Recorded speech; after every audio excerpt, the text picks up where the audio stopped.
This is Sparta! Hello everybody and welcome back to World of Tanks. My name is Spartan Elite 43 and tonight we are back in Battle Axe, and this time we'll just ignore the little message that was on the top left hand side of the screen. Hopefully it made you guys chuckle. That's just some of the fun stuff that I get sent in messages. Now yeah, we are in the Death Star, aka Battle Axe, and we are going to have some of the best RNG imaginable. So hopefully you guys are ready. This is an older clip, so hopefully that doesn't drive you guys too crazy, but I feel like it's a fun one to sit back and watch. Just due to the fact that there's some good plays that I make, as well as bad plays that the enemies make, and some of the craziest RNG that you're going to get as far as where the shells end up and what they do. So, without further ado, let's get this party started. Also, let's do a little story time with Spartan. It's been a while, and I feel like we could do a little story time. So there's a couple stories I was thinking about telling. We've got some more professional wrestling training stories, but I want to keep on the theme of me breaking the law and getting in trouble with the cops. And this one's gonna be a doozy. So yeah, so I used to have a 2006 Ford Focus ZX3, which is the hatchback, and there was nothing fancy about it. It's just a standard 2-liter 5-speed, nothing crazy. I bought it brand new. It had 14 miles when I bought it, and I loved that little car. It was quick off the line, and that was about it. Everything else, it was pretty slow. It do right around 16.2 1/4, so not exactly blazing, but not bad either. But you couldn't tell me that, because to me it was the fastest thing ever, because I had just got done driving a 1976 Plymouth Duster. We take a shot and completely miss with 80 horsepower. So if you guys remember that, then having 130 horsepower or 136 horsepower from the factory was a huge upgrade. Plus, it was a lot lighter. So, yeah, it felt a lot faster, considering the Duster probably would have run a quarter in about 20 seconds. So, yeah, about 4 seconds faster. But, yeah, so I had done some modifications, because that's what you do when you're a young fella and you got a new car. You modify it until it's useless or broken, or both. But, no. So, as far as modifications go, I was in the cheap Advanced Auto visual upgrades phase of my life. I think we've all been there. Maybe not some of you older folk, though I'm sure some of the older folk around had their little cheap upgrades that they did back in the day, where they would, you know, do things. But I'm talking about like neon lights and LEDs and painting your trim and you know, all that stuff, and straight piping the car. Now there's a video somewhere on the channel if you look it up. It's an old picture, or an old video of me revving up my ZX3 in the cold, so it looks like it's smoking like crazy, but it actually was just steam. If you guys want to look it up, go for it. Now there we take it, we have the bottom plate, and we absolutely ruined the Tiger 2. 1,300 damage, down he goes. But anyway, so I had some blue lights.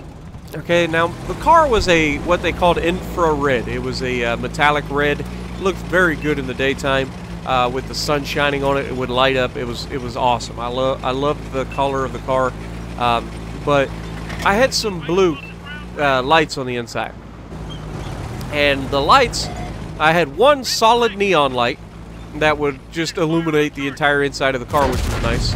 And then I had a LED mounted on the cargo cover in the back glass. Now, from the outside, unless you were right up on the car, you could not see the light.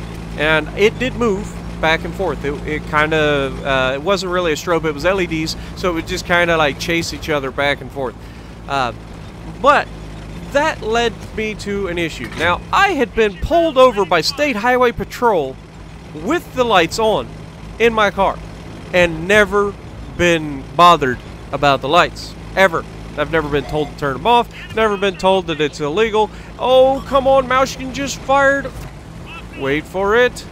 T-57 broadside on, shot out. Pow! 1458. That was a peddling. But I was waiting for my buddy who worked at Wendy's to get off work. It was about 1 in the morning, 2 in the morning, I can't remember. But I was waiting in the parking lot for him to come through, or to get off work. He worked in the drive-thru at Wendy's at the time. And so, while I'm sitting in the parking lot, of course my lights are on, my music's on, I'm not blasting, I'm not being obnoxious, anything like that. I'm not real big on that. Into the commander's hatch, this guy's really that complacent. Like, he's just letting a Death Star aim in for 10 minutes. Good Lord. He deserved it. But anyway, the last car through the drive-thru before they closed Wendy's that night was a local police officer from New Lexington. Okay? So while this local police officer is ordering his food and he's paying for it at the window, he's looking at me, and I was sitting there watching, and I knew he was running my plate. Just because I'm sitting there. I'm not doing anything wrong.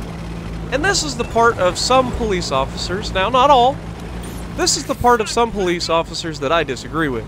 Like, if somebody's not doing anything wrong and they're minding their own business, why are you going around trying to, like, hassle them?